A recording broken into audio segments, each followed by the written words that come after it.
Yo, what is good, YouTube, and welcome back to another JC2K video. In today's video, we're doing gameplay with the brand new Galaxy Opal Robert Parrish. This is a card that, unfortunately, cannot really shoot the three ball at all, and I think that's kind of going to prevent him from being any good. Just like the Opal Andre Drummond that I did a gameplay with last week, I think this Robert Parrish card is very similar to that card in that, unable to shoot the three, but would have been really good if he could. I do think this card will be at least kind of solid, and if I play against somebody who's not an elite player, I think we could definitely capitalize and use him at a high level.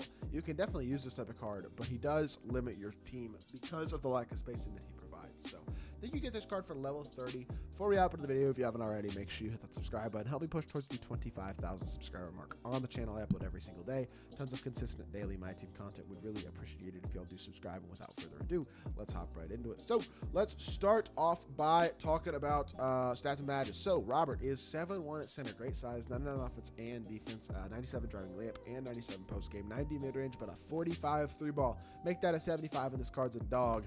But he's got a 95 free throw, a 95 standing dunk, 95 driving dunk, 86 ball handle, 80 pass accuracy, 97 blocking interior, 84 perimeter stats, 97 rebounding, 85 speed, 84 lateral quickness, 97 strength, 92 vert. Not a bad looking card at all statistically. Badge wise, bunch of interior badges: drop stepper, post spin, post riser, rise up, anchor, clamps, glove, interceptor, post lockdown, pogo stick, box out, beast, rebound chaser, brick wall, precision dunker, big driver, blow by, right stick gripper, bulldozer, removable enforcer. I mean, literally, he's got everything he needs outside of some shooting and playmaking badges. He's got gold speed boosters, great defense.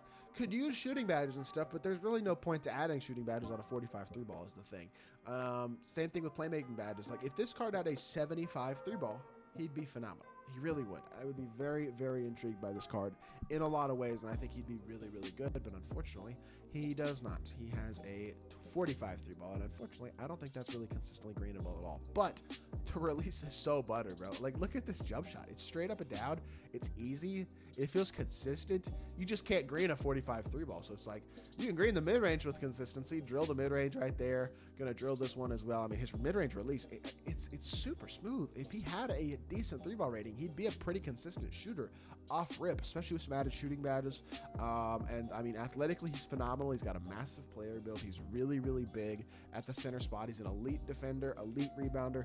Like, this card is even better than that Andre Drummond was, and I thought that Drummond was pretty good. This Robert Parrish card, I mean, 97 post game, really big. Like, he can kind of do everything. If he had a higher three ball rating, this would legitimately be one of the very best free bigs in the game. If not, like, maybe, like, he'd be on the level of some of the top gambling bigs in my team. It's a real shame he can't shoot at all. Without further ado, let's hop into a game.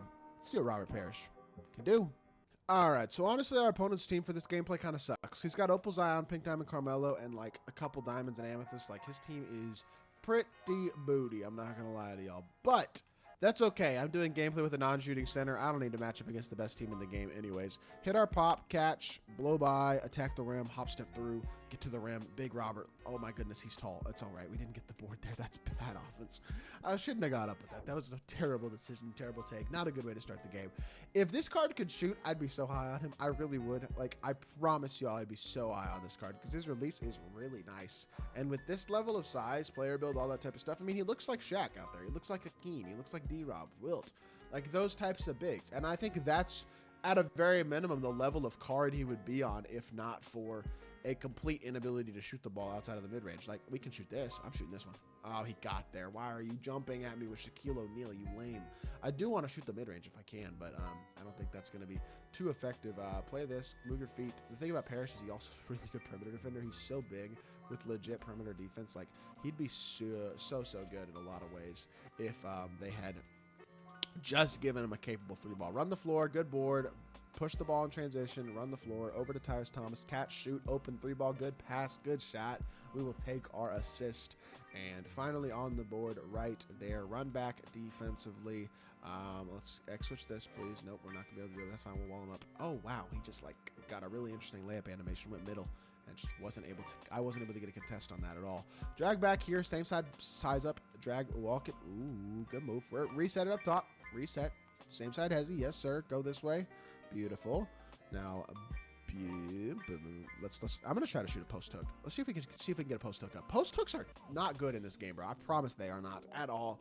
That was not open at all. I don't like I just do not like non-shooting bigs, man. I just don't. If they can't shoot the ball at all, it's like, why would I even put this card on my court? Like, I legitimately don't understand why. Good block. That's what he does. Defends his absolute butt off. 7-1 with elite level defense.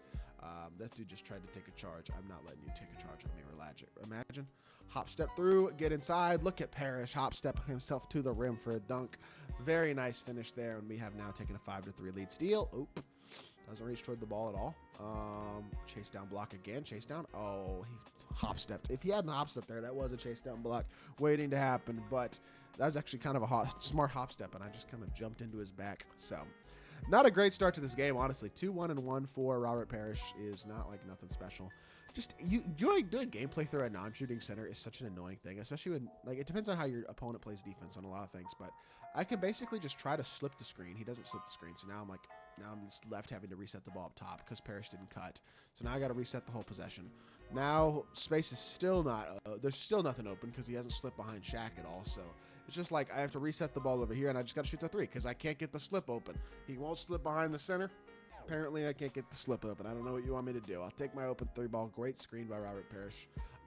You're just very limited in terms of how you can play with a non-shooting center. The only way to effectively play with a non-shooting center at like a competitive level is to use them as the screener and a roller in every single pick and roll that you run the entire game, and literally run pick and roll every single possession so that you can't be paints out on.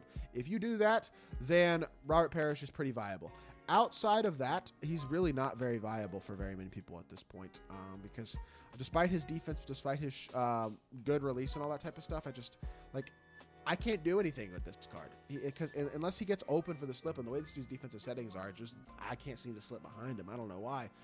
All he can do is be a screener. Otherwise, I just really can't score with him with consistency. Very just dependent on how my opponent plays, unfortunately. But push the ball in transition again, run the floor. You just beat Shaq up the court, hop step through. Good. Reset.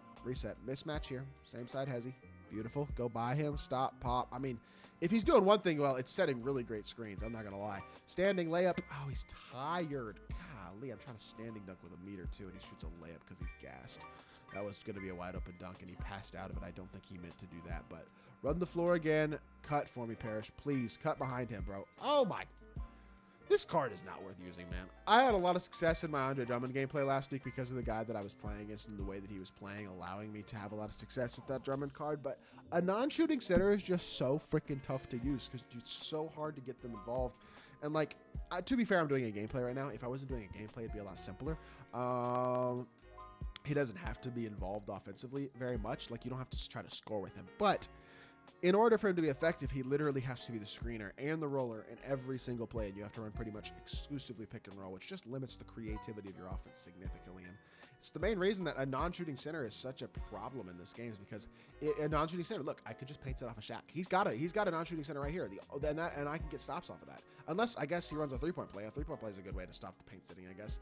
And if you run plays like consistently, a non-shooting center is a lot more viable for you if you run plays, because the way you have to defend plays is very different than the way you defend like pick and roll the way that I play, or the way that most people play outside of plays. Catch and shoot from the mid-range, that should be green, and it is. Oh man, if only I could do that from the three-point line, I'd be so much higher on this card. But it is what it is. Stay in front. 36 seconds left. Contest. Click on, and that, I don't know what he paused for as he shot that ball, but this looks like that's going to do it pretty much for this game. Run the floor. Robert Parrish, spin through all the way inside, lays it up and in, and 6 points, 3 rebounds, 2 assists.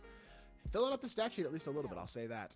Has solid speed, has great size, has a super smooth release, elite versatile defender, does a lot of things really well. Very, very capable rebounder, obviously. I like this card, man. I just wish he could shoot. If he could shoot, I'd be so, like, legitimately so high on him as an overall option. Get to the rim, one more slam dunk, and Robert Parrish has found a way to score the ball at the end of this game. 8 points, 3 rebounds, 2 assists, 4 of 8. Can't hit a 3, obviously. Disappointing that he can't shoot the ball, man. I would really like this card. I really would if he could shoot the ball. Unfortunately, without the ability to shoot the ball, not a card I'd recommend using whatsoever. Regardless, I hope y'all did enjoy the video. If you did, make sure you hit that like button, leave a comment, and subscribe. I'll be back with more 2K content very, very soon, and I appreciate y'all. Peace.